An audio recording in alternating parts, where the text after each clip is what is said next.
Welcome back to the channel. Today we are diving into one of the most fundamental skills you need to master in Fusion 360, which is how to effectively perform an extrude cut to remove material from your 3D models.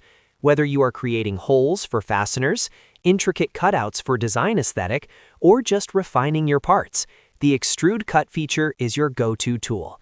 If you find this guide helpful for your CAD journey, please take a second to hit the like button and subscribe for more professional Fusion 360 tutorials. Let's jump right into the software.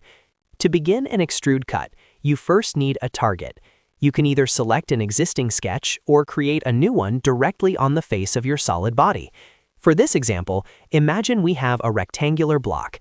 We will create a sketch on the top face by drawing a simple circle or rectangle representing the exact shape we want to remove. Once you have drawn your shape, you must finalize the geometry. Move your mouse up to the top navigation bar and click the large Finish Sketch button. With the sketch finalized, it is time to tell Fusion 360 what exactly we want to cut. Simply click on the closed profile you just created. To start the actual cutting process, there are two ways to do this. You can either navigate up to the Create menu and select Extrude, or for a faster workflow, just press the E key on your keyboard. This brings up the Extrude dialog box. This part is critical, so pay close attention.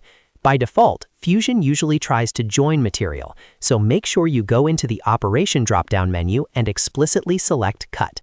You will immediately see the tool preview turning red, indicating that it is removing material.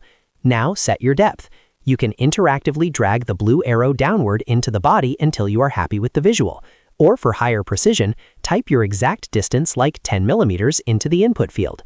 If you want more control over how deep the cut goes, check out the extent options. You can use the distance setting for specific depths, use to object if you want the cut to stop at a specific face on your model, or select through all if you want to punch a clean hole completely through the body. Once you have configured your settings, simply click OK. You have now successfully performed an extrude cut. It is a powerful workflow that makes assembly modeling much easier. If this video helped you understand the tool better, don't forget to like and subscribe to stay updated with our 2026 tutorials. Catch you in the next one.